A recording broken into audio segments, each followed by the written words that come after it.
these guys don't look pleased to see us. By order of the Supreme Guardian, proceed no further, Miss Topaz. Bellabog might be in arrears, but I'm out of pocket.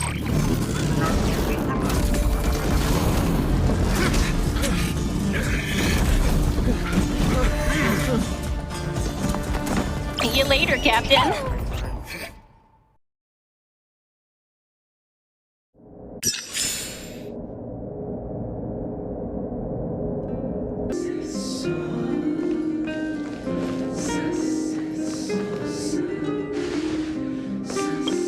Welcome back. I appreciate your help more than I can express. It couldn't have been easy running all over the city. That's what friends are for, Branya. You don't sound like yourself. Is something wrong? I'm fine. I haven't rested in a while.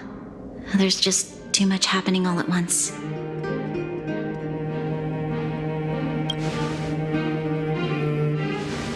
They're moving quickly.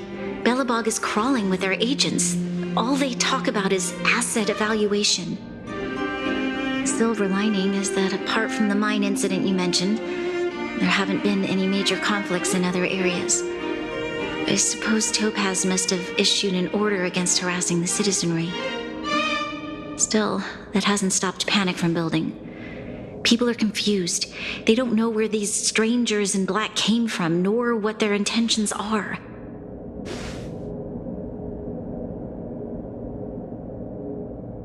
Did you manage to get in touch with Topaz again? We're curious to know what solution she has in mind. That's the reason I asked for you to come here. I need your advice.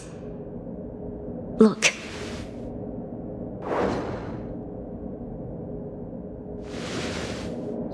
It's... The contract Topaz sent to me a little while ago. There's a handwritten letter attached. Please take a look at the contents, and then tell me your thoughts. Miss Branya, if you'll permit me to call you that, I'd like to share a story with you from my own life.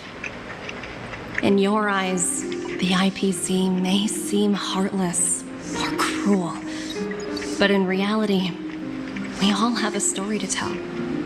As for myself, I was born on a small, unremarkable planet at the edge of the galaxy, a place whose name is known only to the native inhabitants. My home planet was extremely resource poor. To survive, people worked laboriously, manufacturing products for other civilizations in the galaxy, mostly in chemical or heavy industries. Given these circumstances, the natural environment of my home planet became increasingly harsh.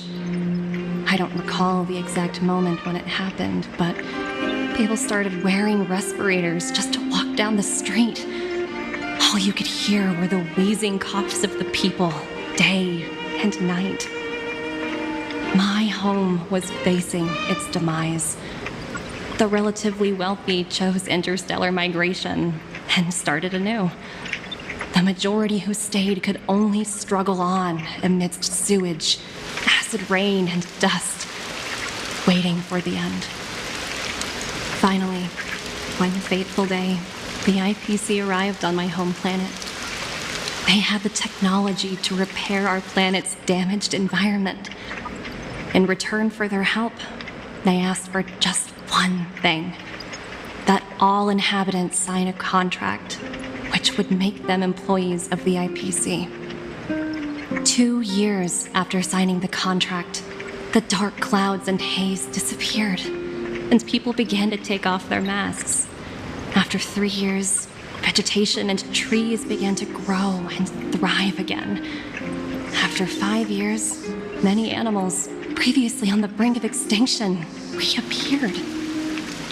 When I was finally old enough, I officially became a member of the Strategic Investment Department. I witnessed the changes that took place on my home world, and was determined to bring the same changes to many other worlds in the galaxy that were experiencing the same plight. I I am writing to you, Miss Branya, with the genuine desire to express something important. I know freedom is precious to people, but in reality, there are things of much greater value, such as survival.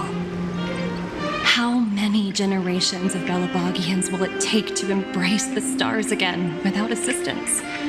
Who can guarantee that every future Guardian will be as prudent and enlightened as you? How can you guarantee that a disaster such as the Stellaron crisis will not descend upon Belobog yet again? I have already negotiated the best possible deal for you.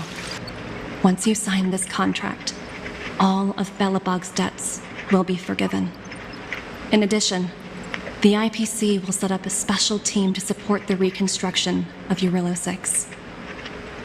I can understand that for you, this is an extremely difficult decision because you, and you alone, will bear the fate of all Belabogians. But because of this, I believe that you will make the right decision. A decision that will truly benefit your people. Her words do sound quite sincere. What do you make of it?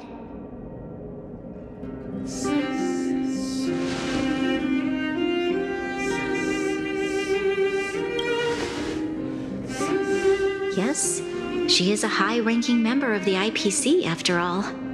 She knows how to use words to her advantage. In any case, she wasn't wrong when she said this would be an extremely difficult decision. This planet's fate, the civilization it carries, everything that's happened here and everything that will happen, it all rests in my hands. This definitely can't, and shouldn't, be a decision made by me alone.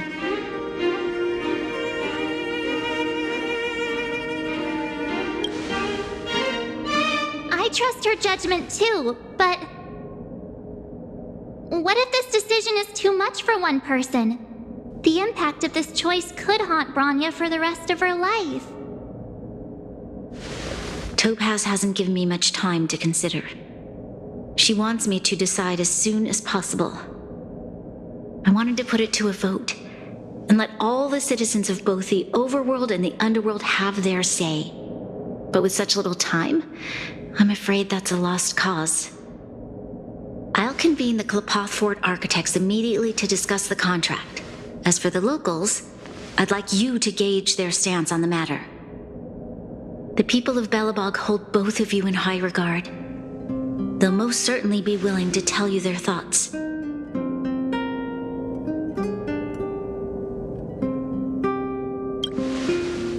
I think we should leave this matter to the Belabogians. Don't you agree? We've got your back.